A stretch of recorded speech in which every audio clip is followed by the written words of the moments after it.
Spoilers, they be about the place.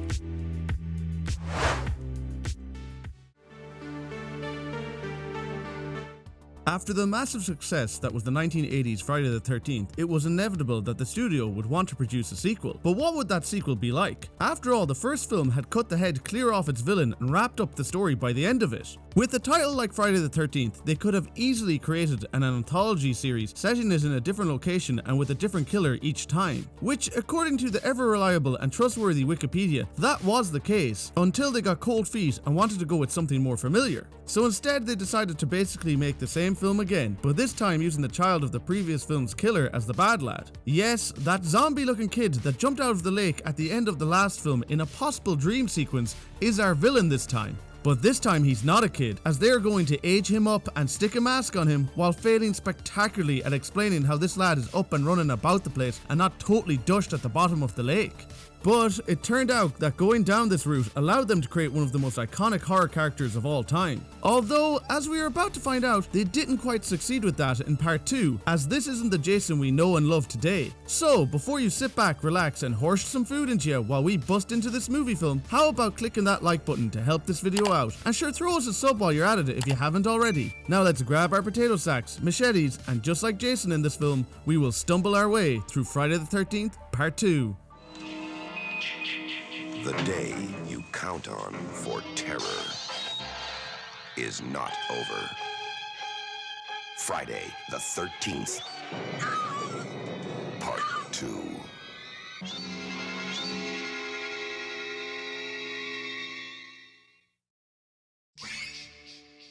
Our movie film begins with Alice, who was the final Bure from the last film, farting about the house while trying to deal with the drama of seeing all her friends dushted 2 months ago. But little does she know someone is out stalking about the place. Alice goes to make one of her trademark 20-minute coffees, but thankfully we don't need to suffer through that as she finds Pamela's head in her fridge and gets a feckin' ice pick to the side of her head. Hashtag dushed. And Jason, being the sound lad that he is, takes the pot off the stove. Cause like, he'll murder a woman, but he doesn't want her house to burn down? After a spot of credits, it's 5 years later and we meet 2 of our new characters, Jeff and Sandra, who are trying to find out where the feckin' counselor's camp they are going to is. And would you look who else is returning for this second part? 'Tis everyone's favourite bike-riding crackpot Ralph. He's still out here talking nonsense to people and cycling about the place like a mad yoke. You're all doomed. You're all doomed. Never change Ralph, you daft bastard altogether. Ralph's distraction causes Jeff to miss his truck getting towed away, but after giving chase we find out that it's all been a big joke played on Jeff by the prankster of the group, Ted. This ginger divil can't be trusted at all. He's always getting up to divilment. The 3 of them head off towards the camp, but fuck, this totally massive piece of wood causes them to stop. Jesus Christ, whatever will they do? The lads just move it. Yeah, very scary stuff here. This place is spooky. She says before going off for a random wander in the woods. But don't worry, because nothing exciting happens as they just find the old sign for Camp Crystal Lake and then head off while Jason is having himself a creep. Back at the camp, the dinner bell is being rung by the lead counsellor Paul, and all these horny campers come a-running, or walk very slowly. I mean, you gotta get that ass shot in for the horny lads. This pervert who just fired his nut off at that girl is Scott. Just look at that how's your father perv head on him. Although Terry here looks pretty happy with his perviness. After a bit of a roll call where we also meet 2 more of our leads, Mark and Vicky, our lead Bure Jenny shows up. Jenny here is Paul's assistant, but is also a child psychology student. And don't worry, that will come back later on in the film. But speaking of things that will come, Paul and Jenny here are having a spot of riding together. And as everyone knows, you can't be at that in a horror film. But night is slowly approaching, so dear viewers, it's time for a spooky story.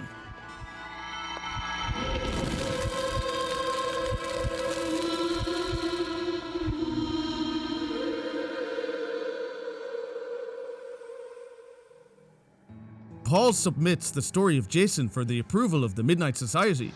Legend has it that Jason saw his mother beheaded that night, and he took his revenge. A revenge that he'll continue to seek if anyone ever enters his wilderness again. You're spooking the perv out of it, Paul. And by now, I guess you all know, we're the first to return here. 5 years. 5 long years he's been dormant. Wait, hang on a fucking second. How is this lad full grown when it's only been 5 years since we last saw him as a child? What has his dead owl lady been feeding this lad? Paul has everyone on edge with his creepy story when...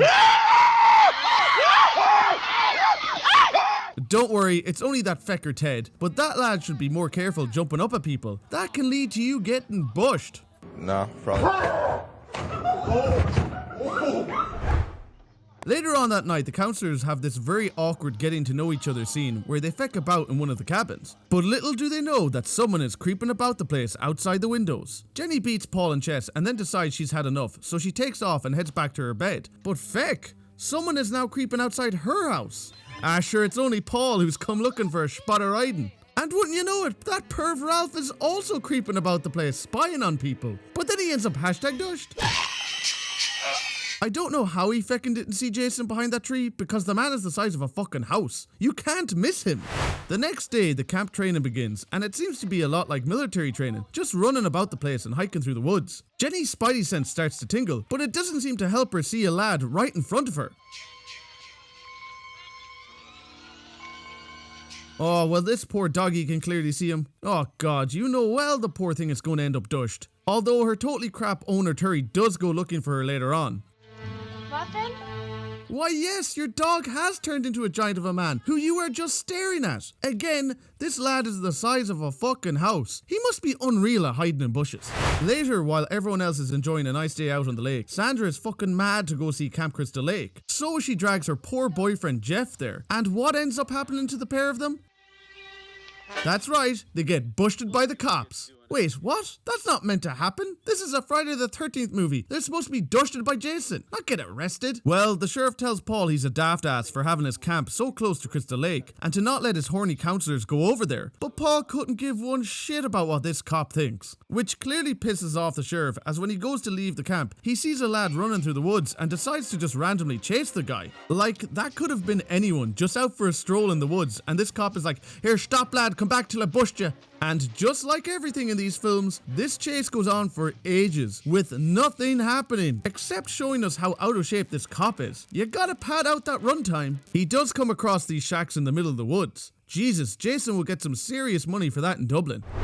This one-of-a-kind shack in the middle of the creepy woods comes with a very big living room that you can do so many activities in. A dirty as feck bathroom, but how many shacks in the woods can you say have a working toilet? And it comes with a room that acts as both a storage unit for any dead bodies you might have, while doubling as a shrine to Jason's mother, sharing with one burly bachelor who keeps to himself unless you touch his stuff or look sideways at his mother's head. Health insurance is encouraged, as he will stab you if he has half the chance. Bills included in the rent, 2 months deposit up front, just €1,000 a month. Ah, come on now, Jason, you're taking the feckin' piss with that. Well, the rent might go down now, seeing how the sheriff is #dushed in there. Later on, Paul lets all these random counselors and our leads know they can have one last night out on the town. Seriously, who the fuck are any of these people? Jenny, Paul, and the other randomers head off into town while our leads get cozy in the cabins. Sometime later, Terry has finally decided to go out looking for her dog again, and by that I mean she calls the dog once and then decides to go for a skinny dip. That's not how you go looking for a lost dog. If your dog is lost, you don't look for an hour and then call it quits. You get your ass out there and you find that fucking dog. Meanwhile, back at the camp, these lads are showing off with a spot of arm wrestling until Sandra wants Jeff to come play with her instead. But back at the lake, that pervert Scott has stolen Terry's clothes. Seriously, this lad is an awful divil altogether. But his divilment ends up getting the better of him. It's no longer funny, Scott. That'll teach you, you big pervert. But Terry does take pity on Scott and goes off to get a knife to cut him down. But like everyone in this film, she's as slow as fucking Christmas doing it. Where is she? Ah, well done, Terry, you slowpoke. Because of you, pervert Scott is now dushed. And of course, she screams her head off when she finds his body. So as the cameraman moves in for the kill on Terry, we head over to the club for a spot of dancing.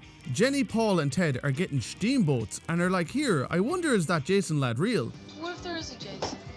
Oh, bullshit. Jenny? No, what if there is some kind of boy or beast running around Camp Crystal Lake? I mean, let's try to think beyond the legend, put it in real terms. I mean, what would it be like today? Some kind of out-of-control psychopath?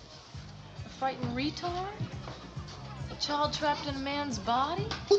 And because Jenny knows all about child psychology, she is an expert on Jason's backstory. He must have seen his mother get killed, and all just because she loved him. I mean, isn't that what her revenge was all about?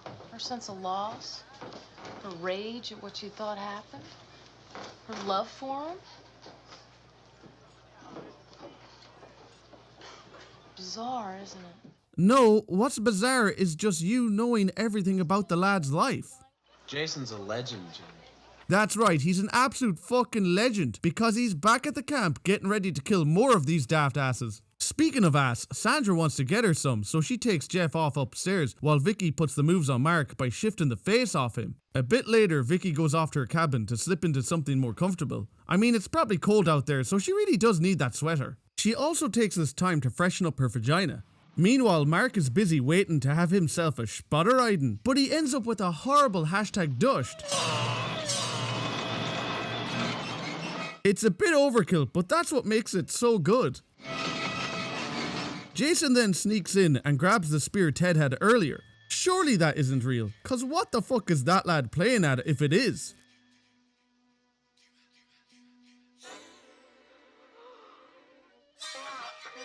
Oh, I guess it was real. Jesus, Ted is a goddamn psychopath for bringing that. At the bar, Jenny is being sensible by getting a ride home with Paul, even though he is also fucking steamboats. But he drives her car. That's not getting a ride home with him, that's just making him drive you home. And Crazy Teddy here stays at the bar getting steamboats all together. Seriously, that lad doesn't even end up dushed in this film. Anyway, back at the camp, horny Vicky ends up coming across Jason in the bed.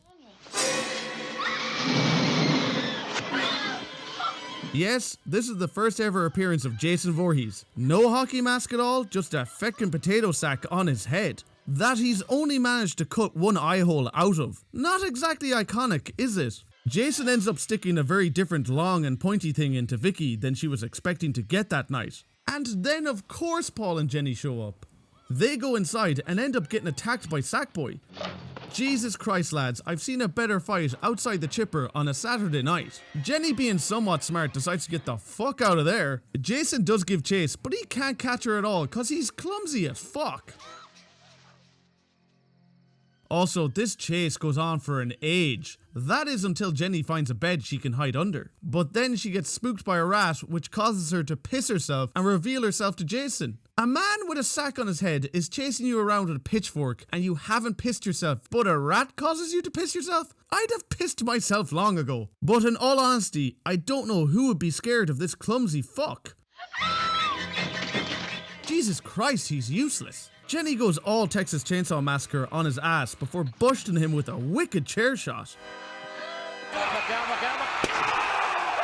Come on now, just kill the man. You have a chainsaw. Oh, for fuck's sake, of course she runs away. Why does no one kill the killer in these films? Jenny, being the idiot she is, runs right into Jason's love shack and doesn't put two and two together and figure out that it's his house.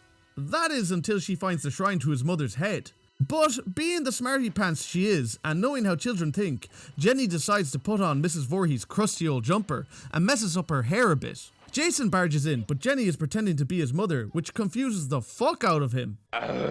Like, I know Jason isn't the sharpest tool in the shed, but this really makes no sense as Jenny looks nothing like Pamela. During all this stupidity, Jenny slowly goes to hit him with the machete, but Jason cops the fuck on and says, "Take this, you bitch, you ain't me mammy." But have no fear, Paul is here, ready to have another awkward fight with Jason. Seriously, that's twice now he's been a useless shite. But Jenny does manage to sneak up behind Jason and in super slow motion swings the machete down on him because this film really needed more padding.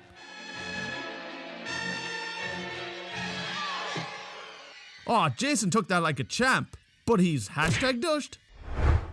They get the hell out of there and Paul brings Jenny back to a cabin to make sure everything is okay. But there is something at the door. Oh shit, is Jason back about the place? Ah wait, it's only feckin' Muffin. How did that dog survive? I guess Jason's a sound lad after all. What the fuck?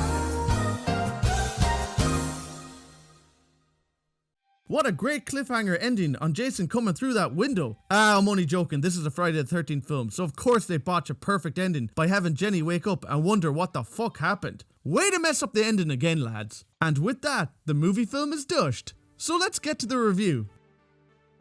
Friday the 13th Part 2 is often held up as one of the best sequels that the Friday series has, and while I think it does have its good points, I do think it has too much negative aspects to it that hold it back from being a truly great Friday film in my eyes. So let's start with what I find good about the film. I will say the characters in this film are a bit better than the ones we got in the original. They have more personality and aren't as annoying and stand out more to me than the ones from the first. Although it is very weird that Ted doesn't get killed, proving that you should always go out drinking and not stay at home. Also, the film does have one of the best kills in the series, when poor Mark gets the machete put backwards in his face and sent down the feckin' stairs. Like, that is really brutal, but also kinda funny at the same time. And the whole 2-for-1 combo with the spear isn't bad either. I think it's a well shot 80s slasher film, but there isn't a huge amount that stands out to me here. So let's get on to my negatives. The first 5 minutes of this feckin' thing is just a recap of the first film, as Alice badly acts dreaming about it. This is worse padding than when they showed Alice making a full cup of coffee in the first film. But that isn't the only part that is horribly padded out in this film, because just like the first film, there's tons of just dragged out scenes that go on and on and on. Seriously, these could have been cut down considerably and more character development could have been given to get this film to a respectable runtime.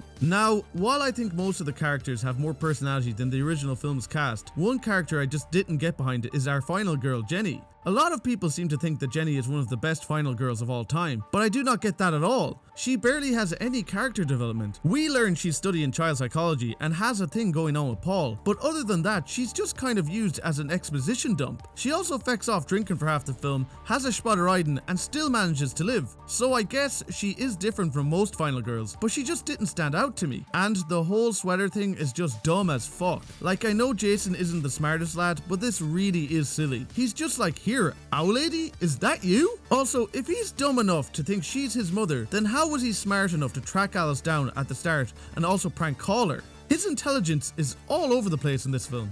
And the only reason Jenny is in any way effective against Jason is because he was stupid enough to only cut one hole in that feckin' sack he's wearing. And let's just talk about the sack for a second.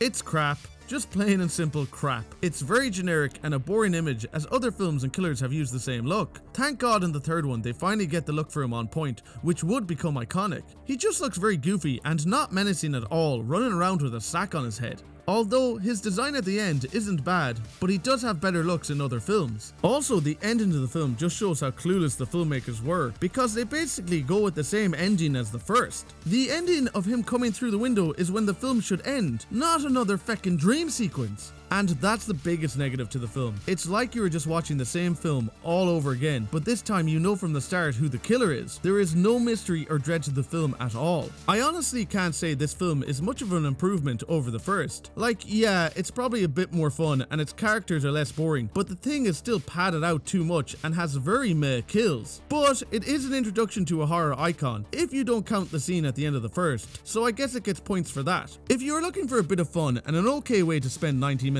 then I guess you can throw this one on. But for me, it's another run-of-the-mill slasher film, so I give Friday the 13th Part 2 5 out of 10 Horshes.